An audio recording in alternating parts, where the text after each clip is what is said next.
Welcome to the podcast today, everybody. I'm here with Drew Olanoff, a good friend of mine and a 76ers fan till he dies. Go ahead and introduce yourself, Drew. My name is Drew Olanoff, and I am a 76er fan until I die.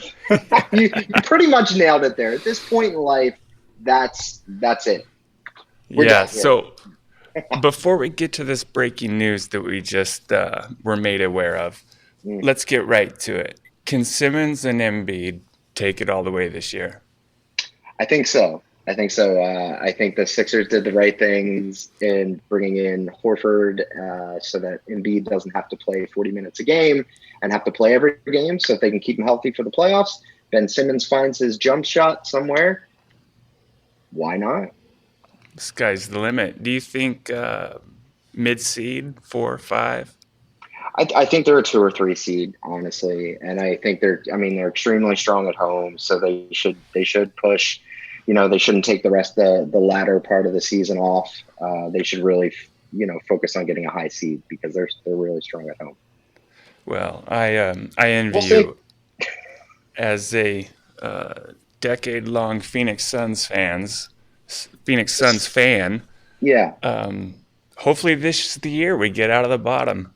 They look good. Look, the Suns are looking good. Every team has to go through a process. I mean, we dealt with this since Iverson. So 2002, 2003, we haven't had anything. You guys have a lot of exciting young players, and so I think it's fine. I mean, everything's in flux in the NBA. After the offseason, it was wild. I think everyone thought that they knew what this year would look like. And then Kawhi Leonard threw everything in upheaval. So. God mode, right? Yeah, totally. Good for him.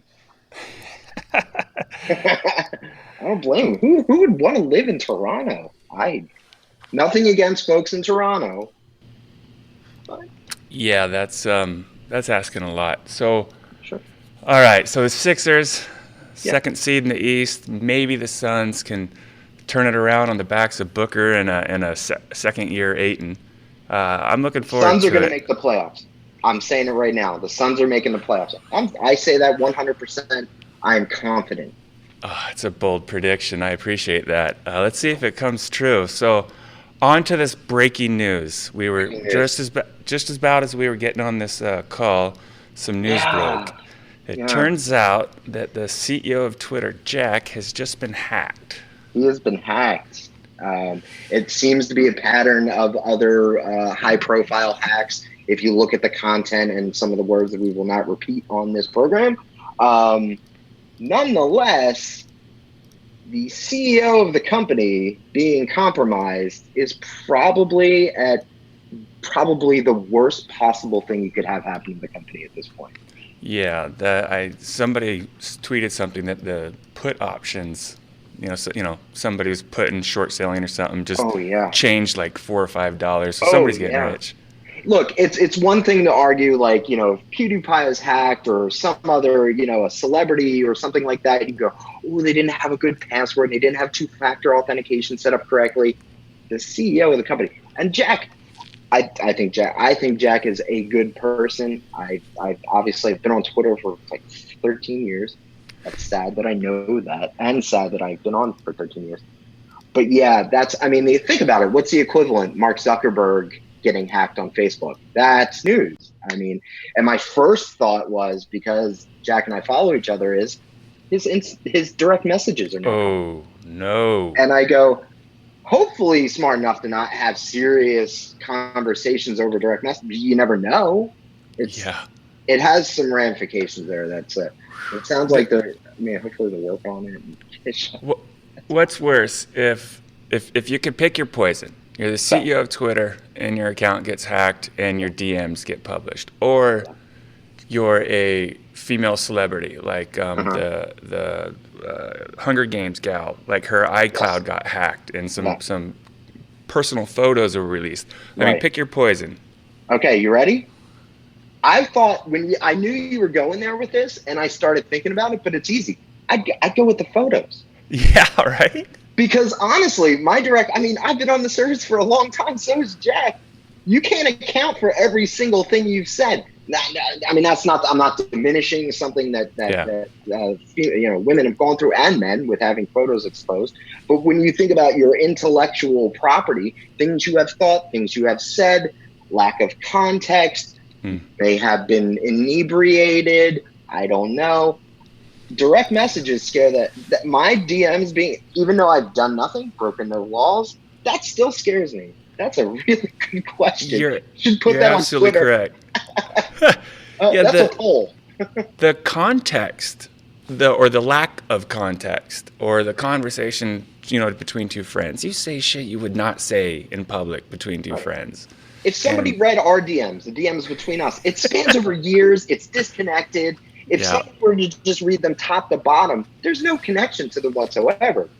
But if you're just reading it through, you're like, oh, who knows? That's nuts. That's scary. So I don't know how you could have your account hacked and not have your DMs accessed. I mean, maybe it's through like a third-party app or something, or an API or something. Let's hope that's the case, and his content hasn't been, because that's a huge liability for the company. Well, maybe if he's lucky, there's a hidden Twitter feature that auto purges DMs after 24 hours that only he has enabled. Like they did with Zuckerberg, remember? Yeah. Remember his messages started disappearing, and then a bunch of us, we went in and we were like, it's like we were talking to ourselves. There was this whole line of us talking. It was like, oh, and then they got caught, and they were like, oh, we'll make that feature available for everyone. And we're still waiting. We're still waiting. So I guess that'll be the playbook. If I'm Twitter, now I have my communications hat on. If I'm Twitter, that may be the route I go. Wow. Hey, so perfect segue. Yes. Talking about communications, you've had a long storied career in tech. I know you used to work for TechCrunch and various other outlets. Tell us a little bit about what you did in the past and what you're doing now. Yeah, I mean, I think it honestly started. My career started with the second my dad sat me down at a computer when I was like 10 or 11. Oregon Trail. Yeah, Oregon Trail, DOS. I had the book that was this thick, and I'm typing, MS-DOS / whatever. And then, kind of said, oh, well, there's newer computers out there. Get a newer computer. And then you kind of work your way up. And I remember having like a visual interface for DOS. It was just a menuing system. And that was a huge level up. And I think it all clicked for me. Well, BBSs were a huge part. Did you use BBSs? Yeah, not only that, I'll throw one more out there. Daiku MUDs, like before World of Warcraft, like text-based RPG, MMOGs or whatever they call them. Oh, I'll do a quick story. I'm the wrong person to have on the show. But those visual games, like those story games, or what did you call them? MMO or it's like a MUD, a multi-user dungeon. So I met this. Yeah. No, I know what you're talking. I met this guy on a BBS. He was blind. He is still blind. And his name is Dylan Serafin. And I found out that he lived near me, and I met him, and I hung out with him, and his screen reader, because his computer talked to him, it just went blah, blah, blah, blah, blah. I'm like, damn, how do you do it? And he built a game. He wrote a game called Barney Splat, which was one of those games, and it had to do with Barney the dinosaur, and it was horrific. Like Barney was a murderer, and you were like a part. It was like Barney was Charles Manson, and you were a part of his cult. It was awesome. But yeah, BBS. I remember sitting on BBSs, and if they were just a 2-line BBS, I would wait for someone else to log on. Like I wasn't huge into gaming. Yeah. I didn't download adult pornography. ASCII porn. ASCII porn. I mean, but I was like, someone else logged. The idea that I was like, there was someone else. Yep. I'd be that kid that was like, hi, how are you? How are you doing? Where are you from? And like, no agenda. I wasn't trying to find a girlfriend or anything. I was just like, holy crap, there's another person. Yeah, for you kids out there, this is like 1989 to 92, like pre-America Online, pre-Prodigy. This is old school stuff. The old modem sounds. Yeah, and I used to, if you edited your string, your dial string, to put in *82, that would block call waiting. So my dad used to freak out, and he'd be like, "Why isn't your grandmother calling?" I'm like, "I don't know. Well, how isn't she calling?" That's because when she calls, she gets a busy signal because I put asterisk 82. Wow. Don't. Dude. That was bad. I got yelled at for that. But I could. But like the phone would ring and it would disconnect because of call waiting. So anyway, Oh, that's news to me that feature even existed. Okay. yeah, well, because I asked, can we get a second phone line? And at that time, that was like bazillions of dollars. Why would you? Who has two phone That lines? was the equivalent of getting fiber. Exactly. It was a big deal. But yeah, that was BBS's for me was like that kind of like connection and interesting. I was like a sysadmin on a BBS, and I thought that was cool. Like I could kick people off and like ban people. That was neat. And then there was groups, and you'd meet and hang out, a bunch of nerds. And then, like you said, AOL comes along, and that changes everything. I mean, that was it's probably jumping forward, but I look at what Facebook's doing, I look at what Twitter is, and I look at what Snapchat's doing and Instagram's doing. They're all trying to recreate AOL. Yeah. Like Facebook almost got bought. I mean, AOL tried to buy Facebook. AOL tried to buy them. A lot of people tried to buy Facebook. But AIM, Instant Messenger, and how much we made fun of that. But that status updating and that connect, everyone's doing it now. You're like you are literally recreating it. My wife Sally has a great saying that people only want something that's 1% better than what they're used to. So Facebook was 1% better than AOL, and Twitter's 1% better, and and the list goes on. If you get too radical, a big paradigm shift, it's hit or miss. But if you just improve what people love and know a little bit, you're going to have a success. Yeah, I mean, you look at Reddit and the need for being anonymous and stuff like that. AOL chat rooms was that. You could go in, I would go into the Philadelphia chat room. There was no more, you could only have 30 people in there. You'd have your profile. You could be whoever you wanted, say whatever you wanted. If you did something against the rules, you got kicked out. And that was it. I think I was 12 years old, and my BBS username was Lady Lover. Lady Lover. I was always, my name's Drew. My name is Andrew. So I was always Andrew on BBSs, which was easy to get a unique username. Yeah. But then, of course, I thought I was really fun on AOL, and I was Flyer Fan, FLYR, Fan, FN, 69. Because at 12 years old, I knew the significance of... Oh, yeah. Like I had any experience. No. But I thought that was pretty cool.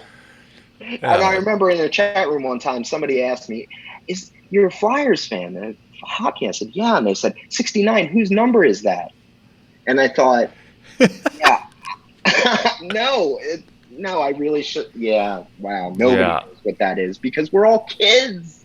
Yes. Oh, but we sure thought we knew everything. We thought we knew. But yeah, AOL for me, and AOL was actually my first job. Oh, wow. Because I was in these chat rooms a ton. More than anyone should be, and had downloaded did you download all the software like the punters and the kickers? So never got that into AOL. Dude, it's really bad. It was bad. Admitting this is horrible, but so you can only have 30 people in a room. One of your friends pops on, they hit you up on AIM and they say, hey, let me into the Philly room, because once there were 30 people in Philadelphia chat room, it would splinter. Philadelphia 1, 2, 3, 4, 5, 6. Nobody wanted to be in the numbered room. Dorks. So you fire up the kicker, you kick somebody out, or you put in the chat room, hey everybody, hit Control-Alt-Delete, see who does it. And then somebody pops in. So what AOL used to do is they had what they called digital cities, and they would have offices in all of the major cities. And so I was 14, 15. And they invited me to hang out, meet the team at Digital City Philadelphia, and then offered me an internship, which was really like it was like the movie Big, where I just kind of like sat there and like, what do you think of that? And what do you think of that? And I'm like, don't put ads in Instant Messenger, people will freak out. And then at my job, I used to edit advertisements, so local ads. So when you fired up AOL and all the boxes popped up, panels and stuff, there were local ads for car dealerships or whatever. So I had a tool. The internal tool was called Rain Man, and I would have it at my computer there in the office, and I would update it. And of course, I would put little like notes in, like, if it was a black background, they would have black text that said, "Hey everybody, Drew's here." Oh, So I just thought that was the coolest thing in the world. It was not. But it was fun seeing that from the inside. And what also was interesting, and you know this from starting your own company and everything, what you think people think of your business or products, or you think they're going to use it one way, you have no clue. Minute to minute basis. You think, hey, well, people are here to find information and go on the World Wide Web. No, people were there. They were trying to get laid. Like, I had a moment with my friend. This will be the last AOL thing. Moment with my friend, and he told me, he said, check this out. I'm going in these chat rooms. They're girl on girl chat rooms. oh, And yeah, I have a different username because you could have 5 usernames. And I'd go in there and I'd talk to these girls, and I'd be like, hey, what's up? Hey. And I'm like, yeah, you're not the only one who does that. So more than likely, you're in a chat room of guys talking to guys, pretending to be girls, talking to other girls. You never did it again. And that was the reality of the internet. You busted a catfishing ring.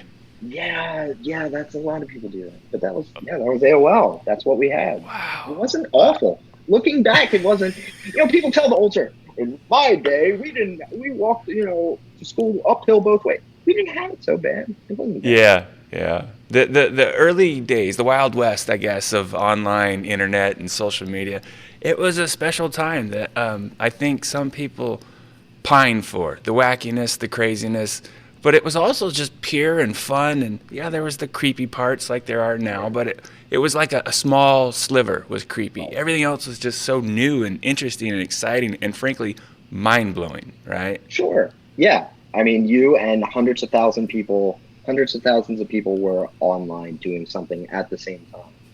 And at that time too, if people were being creepy, usually they were ostracized. Like, you would call them out, be like, stranger danger.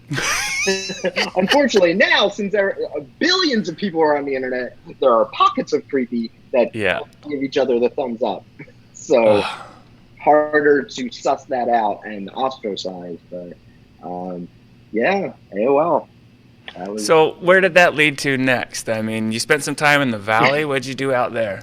Yeah, so I before I went out to the Valley, I worked at a company that did that supported like study abroad and grad programs as they tried to take themselves online. They had basic websites and stuff, but they weren't taking applications online, and they weren't, they still required students to come into the office if they wanted to study abroad. I'm like, who's got time for that?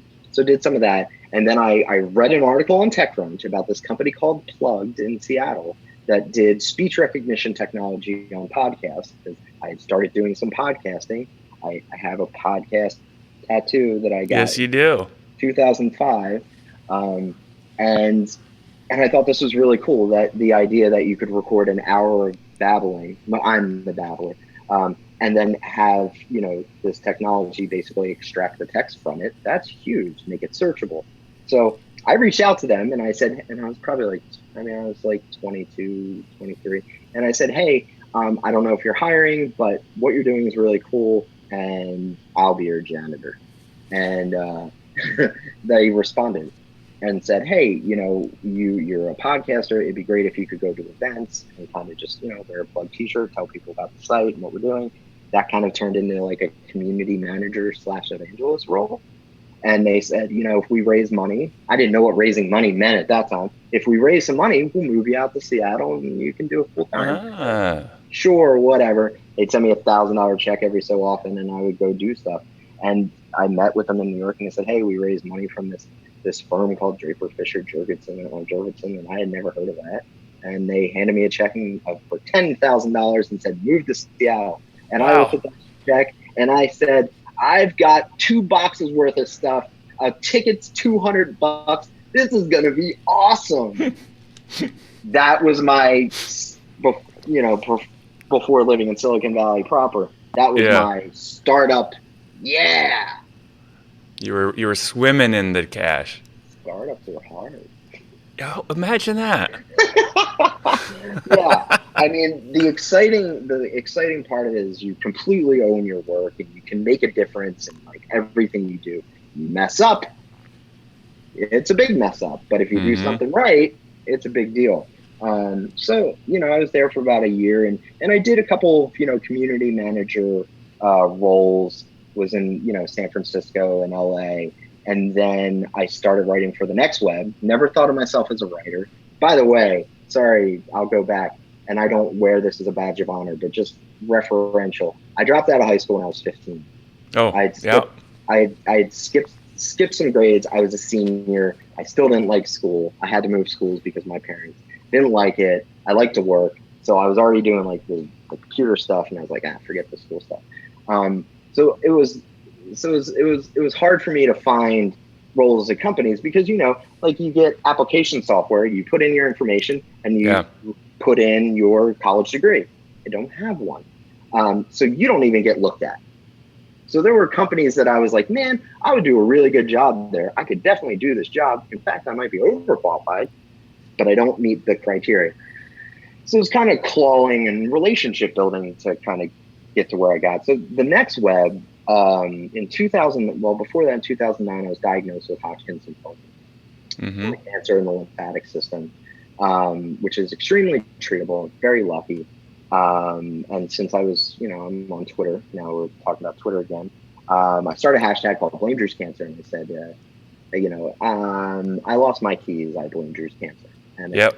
and I found some brands that put some money to every time somebody blamed my cancer for something, it went to charity.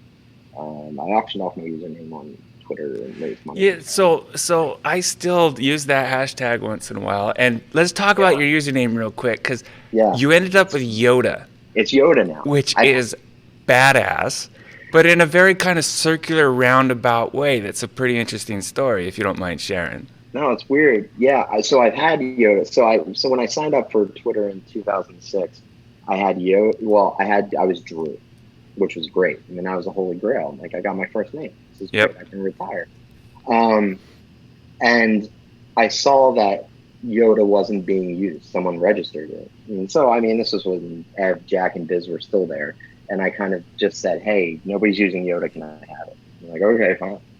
So Mm-hmm. I took Yoda, and a friend of mine, Brad, we tweeted like Yoda, once in a while in Yoda speed, and just had it going.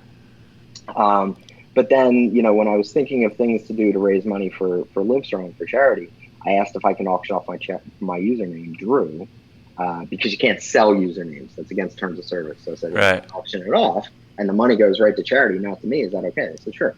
So I did that, and so Drew Carey gave $1 million to Livestrong for it. Drew Carey, the comedian and host of Yeah. Price is Right. The price is right. He's a very good Yeah. guy. He's a good friend. He's a very nice guy. He had family history of cancer and just a nice guy. So I'm like, okay, so he's Drew from TV on Twitter. He never changed his username, which is super easy to do if you have control of two usernames. Yeah. You just switch them. You don't lose users or followers or anything. He just didn't want to. So it sat. So I was like, okay, so I had changed my name to that, Drew. But then I had Yoda there kind of sitting there. Uh-huh. I'm getting older. I'm not the biggest Star Wars fan, which is the funniest thing. And I was like, I've always liked Yoda. So it's like, I'll switch over to Yoda. And then, so Drew's kind of still sitting, waiting. It's actually with, have you ever heard of the Property Brothers? The Property Brothers? Yeah, it's like the twin brothers on HGTV. Yep. Picks up houses. So he is now in semi-control of Drew. Oh, gotcha. Which is fun. But yeah, that's fun with Twitter. But yeah, the hashtag was a great use of Twitter. It was the first time that a hashtag was used for charity in that way, and it kept my mind off of the fact that I had cancer. It was super helpful. But then I wrote an article for the NextWeb about Blame Drew's cancer, and they said, "Hey, do you want to write more?" Mm. So I didn't think of myself as a writer, but as you know, as somebody who is on AOL and on the internet all the time, all we do is type and communicate. So, If you have an interesting story to tell, Or even if you don't think it's interesting, others may think it's interesting. Exactly. And you The put best the writing. proverbial pen to paper or fingers to keys, and you can make a career out of it. And some of the best writers write the way they speak, and it works. So it worked. So I was at the NextWeb, then went to TechCrunch and ended up covering Twitter and covered Google for about 5 years, which is And again is interesting. and where are you working now? So I'm working at a firm in San Antonio. I'm based in Philadelphia. I work for a firm in San Antonio. It's called ScaleWorks. We acquire. This is interesting. This is tied into what I found it interesting because of being a reporter. So they acquire SaaS companies where the company is basically plateaued. Revenue's good, customer base is great. Founders are like, I don't want to raise money, and I'm ready to move on to the next thing. So we acquire those companies, bring in new CEOs, new leadership, and scale them. So it's not like traditional private equity where you acquire a company and squeeze it for cash. We actually try to revive them. So having been a reporter, I've been pitched on so many companies. You hear about them, they raise $5 million, they launch a feature, then you don't hear from them ever again. And then you kind of poke them, and, hey, what's up? And then their email doesn't work one day. They're just zombies. Right. The kind of pool of companies. That's what people don't get about like Silicon Valley and tech. It's like 98% of the companies just don't make it. Not because of failing. Some are big mistakes, but most of the time that's just the way it works. So obviously, of throwing so much shit at the wall, some of it deserves to just go away. Like it doesn't deserve to live on. But there is a class of idea or a class of company that has some promise, that has some value, either cultural value or economic value. But it just can't get over the hump, and that's what you guys special in. You kind of come in and see the nugget there and bring it up. So like one company we acquired is Keen Analytics. I mean, I think I covered Keen when I was a reporter. Great customers, great analytics tool, dashboards and all that stuff. They just kind of, taken it to where they could take it. And the founders were like, all right, it's time to move on. And, we refocused a little bit and now they're kind of like digging deep into like user facing metrics. So anyone who has an app that provides analytics for their users, like a bank, kind of focusing on that, serving the existing customers, but kind of giving it a little focus and breathing a bit of new life into it. So it's interesting things to work on. So I do communications. So I kind of sit with the teams, and think about the messaging and kind of how to communicate. SaaS companies, let's be honest, pretty boring. They have their heads down, they're cranking out features or putting out stuff, and they're like, we do this one thing really well. Yep. You either use us or you don't, fine. But like the ones that can really break out and say and communicate what they do really well, what kind of people use their stuff, what's coming down the pike. You see breakout SaaS companies, somebody like Slack. Slack is a SaaS enterprise tool. But they don't act like that in their marketing and communications. People have an affinity for that brand and that product, and yet it's something we use for work. So that it can be done. The positioning correctly identifying your audience and then positioning within that space, I would say way more important than having the dynamite best product or the dynamite best feature. Because how many great products never go anywhere just because they positioned it wrong and messaged it all wrong. Right. Yeah. And to your point, you got to focus on the people that are actually using it and find out, you have to extract what value they see. Otherwise, how are you going to target more people like them and more customers like them? I think a lot of people just are shooting in the dark and they're hoping and praying. And it's like, no, play a little bit of small ball, take your time. And I think too, is like with the companies that we see and just in general, the ones that have been around a long time, the work that you guys have done, which I've always said, I'm super proud of you. Thanks. Because that's winning. Like having a successful business, like, first of all, success and failure, there is no true definition for either, right? How do you define success? I don't know. How do you define failure? It's very personal to everyone. So having a successful business, it should be, to many, being able to have employees, paying your bills, having happy customers, being able to do things that you want to do, either within the business or in a personal life. We want to build new features, or we want to do this. We want to go to a conference, and we can afford that. That's success. I mean, raising $500 million and not knowing what the hell you're doing, and then running it into the ground, or doing things that are not above board, our friends at the science company. What the hell were they called? Thanos or something? Theranos, right? Theranos. Like, I said Thanos, the MCU villain. It was Thanos. But that, like, so much focus on the glitz and the glamour, and, like, the being go big, and it's like, I don't know. That wasn't I can't say it wasn't I can't say it was a failure. It's not a definition, but I can't say it was a success either. Nobody's happy. Nobody's paying bills from it. Do you think the zeitgeist is getting tired of that? Just the kind of Silicon Valley, rah, everything's awesome, throw money at everything, we're the next greatest awesome. I mean, it's been a 12-year cycle, a 13, 14-year cycle of just like TechCrunch just beating the drums of Series A, D, C, F, Q. Right. And it's like, okay. There's value. Yeah, there's value in knowing what's happening, right? Because you can't make any assessments or have an opinion on anything if you don't know what's going on. So I'm not defending TechCrunch, but TechCrunch and like Wall Street Journal and all of them stop covering all the rounds of funding. One would assume there's no more funding. So we need to know that there is funding. But yes, to your point, the kind of rah-rah. I mean, look, Silicon Valley, I have a love-hate relationship with Silicon Valley. I spent 10 years in San Francisco, even more years working with companies, startups that were funded in Silicon Valley.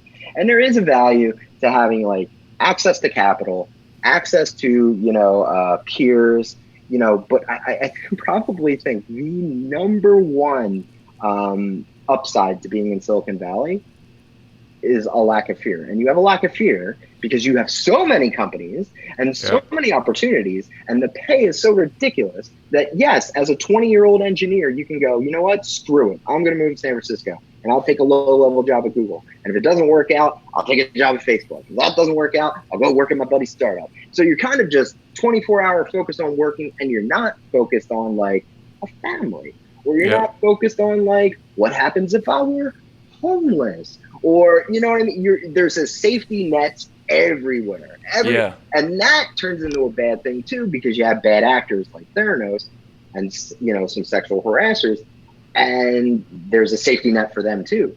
Because if you don't provide the safety net, there's no safety net for you. So there's this vicious cycle of that. So it's not all bad in Silicon Valley, but it's noisy. It's extremely noisy, and it's lost its way. And, the idea of companies saving the world, scooters don't save the world. The scooters. Oh, no. You want to talk about scooters? No, I don't. I hate them. They're so messy. I mean, did you read about the story in Miami? I didn't know, but the hurricane's coming. So one of their main fears are these untethered scooters that are now weapons. There's going to be decapitation by scooter. You tried to say you were solving a problem for transportation, and you've created more problems. Annoys me. I was just in San Diego a couple weeks ago, walking down Mission Mission Boulevard, and sure, for about 27 seconds at 7 a.m, all the scooters are nicely placed on the corner, 8 inches away from another with their kickstands, and it looks nice. At the 29th second, they're just splurged and splashed and strewn about, and it just looks like ass, dude. It does. It does. Let's just pollute or litter, basically. Let's just litter our neighborhoods with these scooters that are discarded. They're so great for the environment. Who asked for those? Nobody. No, Why did Bird and Lime need to raise all that money? They didn't, but they could. they could. So that's also a Silicon Valley ethos of if you can raise it, you do. And that messes the whole thing up. There's no calibration. Silicon Valley, everybody's there's a bubble and it'll crash. No, it needs to be recalibrated. Yeah. Leveled a little. A little bit. I mean, sure, there's space for fun. We need fun, but like everything has to disrupt something, and it's like, back to your kind of semi-question on like how do you define success and failure? And we're in Arizona. I'm in Arizona. I spent 11 years in Phoenix, and now we're based out in Tucson. And I always use this analogy when somebody asks me, like, what's the business climate like in Arizona? You're a tech company. Why aren't you in the Bay? And I come up with this really silly analogy. It probably doesn't make any sense, but companies in the Bay, they're like spring flowers. They're beautiful. They grow fast. They come up, and they're just this wonderful thing. But as soon as it stops raining, they all die. Yep. The business climate in Phoenix, dude, we're cactus. We're shrubs, right? I built the last, baby. Exactly. Sustainability, profitability comes number one, not glitz, glamour, and Series B rounds. It's like, whatever I'm doing, I need to think 18 months out, 24 months out. Will I still be here? Will I make payroll? Will I be able to grow? Because frankly, it's only going to rain twice, maybe 3 times this year. So I better make these resources last. So it's everybody in my tech community here, I have a little mastermind group. Yeah. We're so much down to earth. Just like, hey, we're going to claw out another 8% this month or another 10% this quarter. And, we forecasted this and this. And it's very much run by the numbers and by the sustainability and, and also founder enjoyment, like, are we doing what we enjoy? Imagine that, right? Yeah. I'm a fan of shoot for the stars. I understand that big things don't happen if people don't think big, but not everything is a moonshot. Like, there's there is no shame. I mean, it's talking profitability. It's actually very in vogue right now. It's a good thing. People talk about all the SaaS is like, when I used to be at TechCrunch, if somebody pitched me on a SaaS company, I'd either delete it or I'd send it to Ron Miller, my colleague at TechCrunch, because I'm like, yeah. And now you think about it, now I'm 39, I'm almost 40, and I'm like, damn, companies that make money are sexy. Yeah. Like, you're revenue positive. Oh, damn! Like, so it's a good thing that we're getting where there is no like shame. It's not like, well, who are your investors?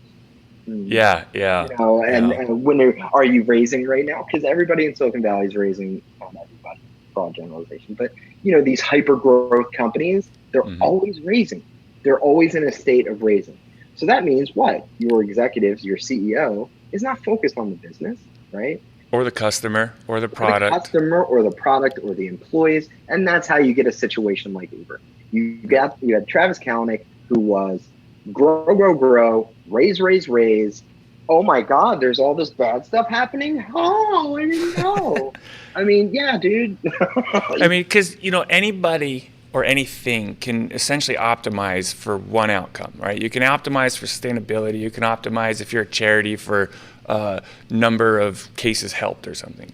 If you're on the rocket fuel train, you're optimizing for your next round. Period. And then the bigger optimization is your IPO. Sure. Which, in today's climate, is that something people really shoot for anymore? Yeah. To me, it sounds like running a profitable or, almost profitable private company sounds way more fun than speaking, pat myself on the back. Speaking from experience, it doesn't suck. It doesn't suck at all. Right. It's a nice place to be. But it's different, and you can really when I say things like play small ball, it's not diminished. It just means you can focus on like the little things, right? And I always say to our companies, I'm like, look, you should build your infrastructure, like meaning your customer support and all of your sales teams and things like this to be so that if tomorrow you decide to sell peanut butter and jelly sandwiches, people would be like, okay, peanut butter and jelly sandwich, that's a little weird, but I'll listen to you. Yeah. Like, let me hear all about those peanut butter and jelly sandwiches. Like, and that's how you get there. How do you get to be a company like that? Building culture, hiring, in a smart way that's thinking about the future, selling in a transparent way or in a way that's fair.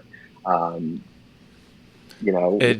the customer support tickets in a timely manner, in a respectful way. Like, professionalism, ethics, integrity. Imagine that, right? Imagine so that. If you do those things right and you do have to make a pivot, your audience will at least be receptive to giving you a fair shot. Sure. And I think the idea of a pivot, it's like, look, if I'm giving a company my money to do one thing, as long as they're going to continue to serve me in that way, or at least tell me if there are changes or whatever, as long as there's communication, as long as there's a partnership there, you're fine. I mean, yeah. But if you're running to the point of we're going public or we're going this way, which it appears to be, that's what the scooters. I mean, I have friends that work at these companies, so I hate hating. But the reality of the situation, the scooter stuff is not sustainable. That growth is not matching that funding, and it's a seasonal business at best. I mean, it doesn't fly on the East Coast. It snows here in Philadelphia. I'm not using a scooter, so there's so much potential for this. Yeah. And is it a category that really needs a first, second, and third? No, it needs like a half of one. A half of one. And is there interesting technology being built around logistics and micro payments and stuff like that? Yeah. So maybe a Bird gets acquired by Uber and they absorb that technology, and that would be a fine outcome for founders and investors. Maybe that's the goal. I don't know what the goal is. I don't know. Yeah, I don't. Or I wish success on everybody, even the people playing a different game from me. Even if I don't understand the game that they're playing, I still wish them a positive outcome. And, you got to love the chutzpah and the ingenuity it takes to come up with some of these ideas. Sure. Just whoever thought of whatever the next thing is, you're just like, good on you, man. Way to just put yourself out there. And that's awesome that it worked or it didn't, but you did something. When I find myself getting too cynical, which happens often, again, because of my age and because I've been around for too long, and probably because I was a journalist and just got a lot of bad pitches, a lot of bad things. I remember when Steve Ballmer was interviewed after Steve Jobs announced the iPhone in 2007, and they said, well, what do you think of the iPhone? And he laughed. And he said, $500 for a phone? Subsidized? It doesn't have a keyboard. Business people want keyboards. And that was like Microsoft's big response. We're comfortable with what we have. These 12 different types of phones. There's keyboards. There's all this stuff. And so, yeah, thinking big. People think you're nuts, and it works.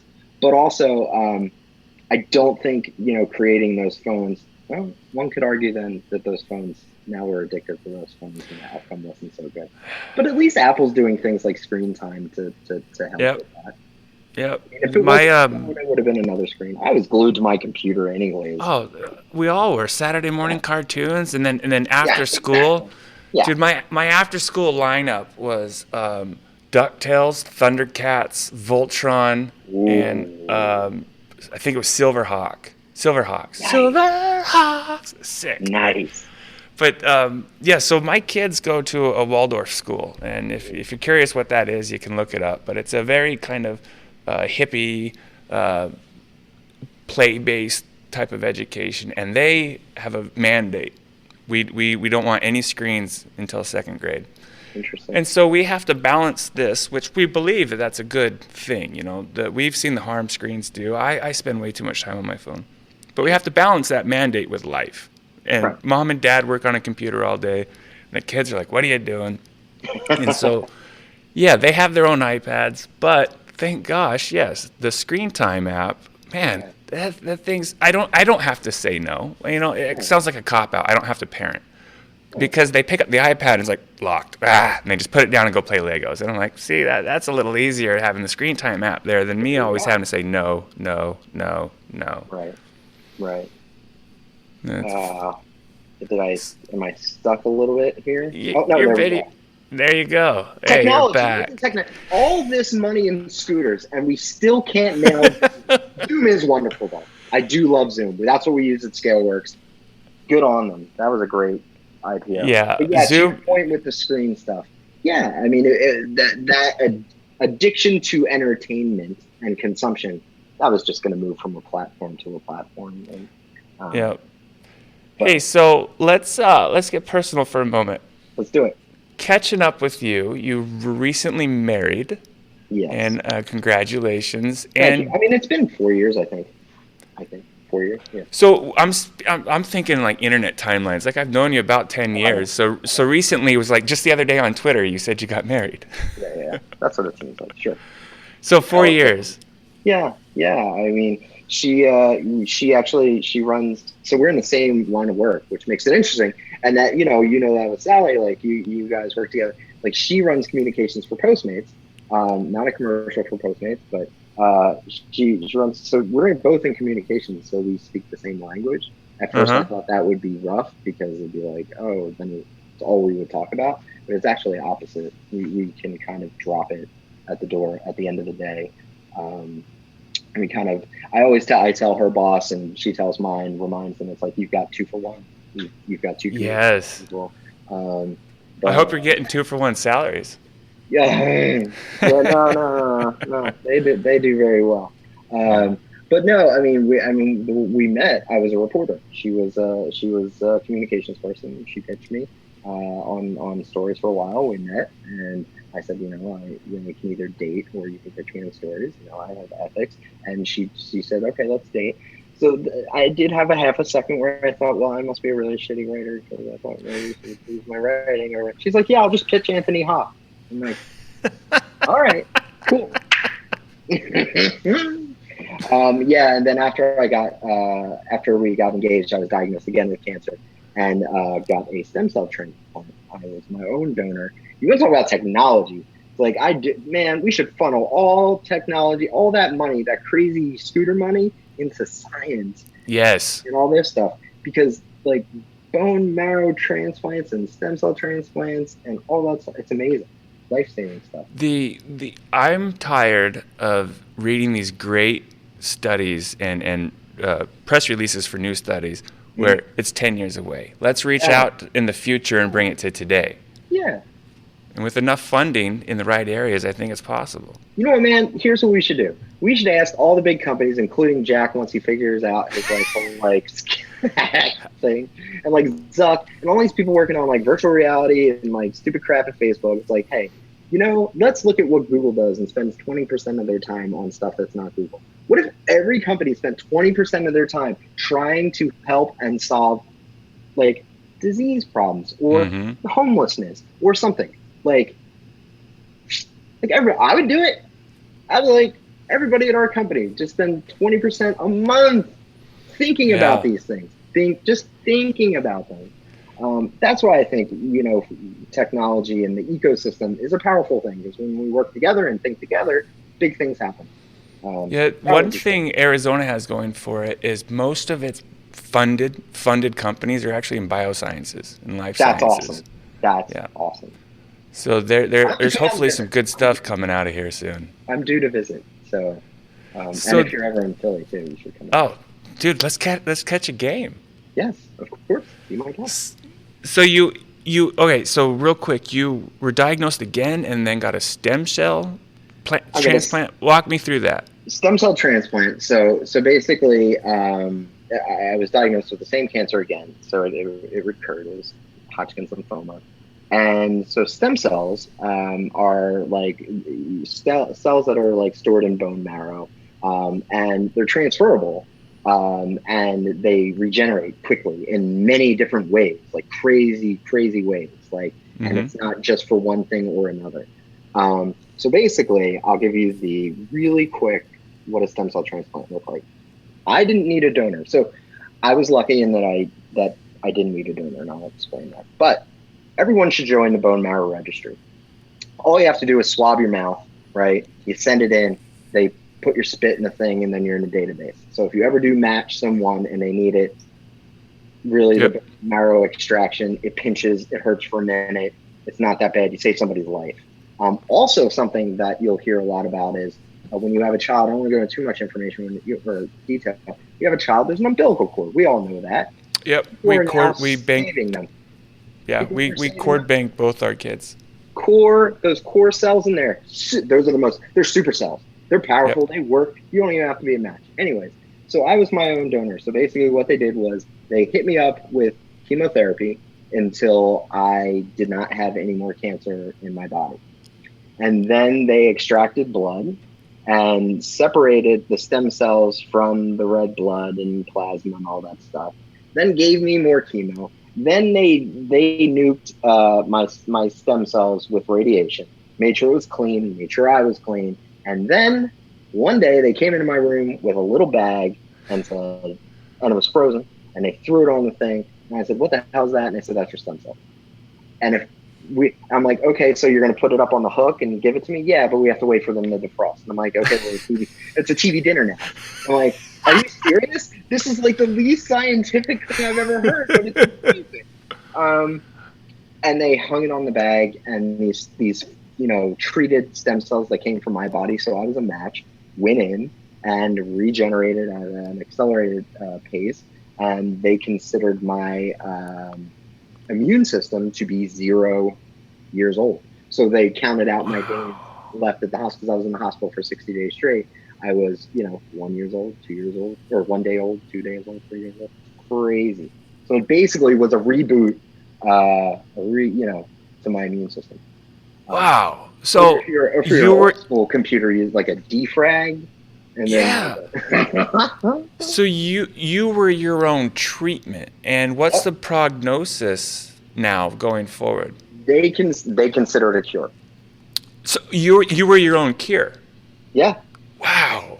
And if I hadn't have been, if it was more aggressive form of cancer, again, Hodgkin's lymphoma, it stays in the lymphatic system, like you have lymph nodes, so it stays there. It doesn't metastasize outside of, usually.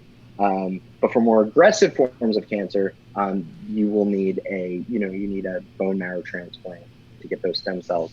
But that's why it's like the registry is really important, to make sure that it's a diverse registry, for men, women, African American, Hispanic, so that there's something for everybody. Because it's a little harder to match than blood, a lot harder to match. But we did in 2009, way back when, we did Blame Drew's Cancer Blame-a-thon, and we have the swab thing right there, and a bunch of people swabbed. Since then, I've had 2 people, one in the past year, say, "I got contacted, I was a match." Oh. God damn. So you're in the registry forever. Yeah. So can you go ahead and give our listeners the information on that website and where to find it? BeTheMatch.org. They're a great organization. They're the main ones that do this. And it's a registry that works internationally. So it's a big international database. And basically, you go on BeTheMatch.org, sign up to be a donor. They will send you a kit in the mail that has a little swabby. You swab it in your mouth. You put it back in this it's simple. Yeah. Pre-stamp. Stick it in the mailbox. They put you in the registry, and then you don't hear back unless you're a match. And if you're a match, you have the option to help out. You come in. That sounds wonderful, because you're probably you say it's harder to find a match than blood, and then maybe even like organs and such, right? So like one in a million towards the organ side, right? Yeah. Gotcha. It's not as big as a waiting list as organs, so it's probably somewhere in between. It sounds like a partnership opportunity where the DNA testing kits like 23andMe and such could just have a checkbox. Check here if you'd also like to submit to be a match. Because they're already getting a sample, right? That's a really good idea. You should tweet it. That's a really good. I never thought of that. Repurposing the spit. You're already submitting it. It's just like on your tax return, like check here to add $1 to the Democratic candidate or whatever. Driver's license. Do you want to be an organ donor? There you go. You're already submitting it. You might as well just add yourself to the registry. That's a useful But yeah, that's where, watching science advance like that, because the treatment that I got in 2014 was different, more advanced than the treatment I got in 2009 as far as the types of medications, how sick they made me. So Yeah. there are advancements every day in these therapies. I mean, you see Alex Trebek from Jeopardy, who was diagnosed with a cancer that, as you know, has a very low survival rate. Yep. He's made it through chemo, and we hope that he does well. There, hopefully one day that it's when you hear someone, when people used to say to me, "Oh, you have cancer," I'm sorry, and I would say, it was your fault? How dare you? Why did you give me cancer? But when you hear cancer, it's like it's always going to be scary, but it's not going to be like that sense. Cancer's touched everybody. Everybody now knows someone who has had cancer or have it themselves. But yeah, no, I mean, technology is an amazing. So everybody out there listening, go start a bunch of bioscience companies or donate to bioscience companies, because we got to figure this out. Not just cancer, but everything. Like, there's so many interesting things out there. So many interesting things, and I think that goes back to something you said earlier when you were like, having a company and doing things that you care about and that make you happy and that give you a life outside of the work. That's for me, maybe working at a company one day that helps cure disease or treat disease, that would be very rewarding for me. I think finding a job, healthcare or not, that is rewarding, that you feel like you are accomplishing something, and there is, maybe you can't save the world and everything's going to save the world, but if you can make it a little bit better, that's awesome. Like, as you get older and you spend more time and you go, that's what this is all about. Like, because on one hand you have life sciences and all the possibility, or scooters. No more scooters. What companies are raising more money? Recalibration. Let's just recalibrate it just a little bit. There could be scooters. That's fine. But it doesn't have to be $10 billion for scooters. Yeah. That's just my 2 cents. Hey, Drew, you're such a great guy, dude. I thank you so much for coming on. I'm not quite sure when this will air, but it should be here in a couple weeks, and we'll by then we might know how this hack of poor Jack goes out. And I'm so happy that your treatment went well and that you and your wife are doing well. And thank you, dude. I'm telling you right now, if Suns go to the playoffs, you will be my guest in my seats in Phoenix. And anytime you want to come to Philadelphia, I work to go to Sixers games. That's basically what I do at this point. So, this sounds like a good life. I'm so proud of you. Please send my love to the family. And Sally, you guys are fantastic. And again, you can't define success, you can't define failure, but there's that sweet spot. And you don't know somebody's situation from the outside, but watching you guys over the years, I'm super proud of you. Thank you so much. Drew, tell everybody where they can find you. I'm Yoda on Twitter, and I really hope by the time you hear this, I won't be hacked also. All right. You know what, though, if you do see something on my Twitter account and it's not, you don't agree with it, you're like, what a jerk. I was hacked. That's my excuse. That's your out.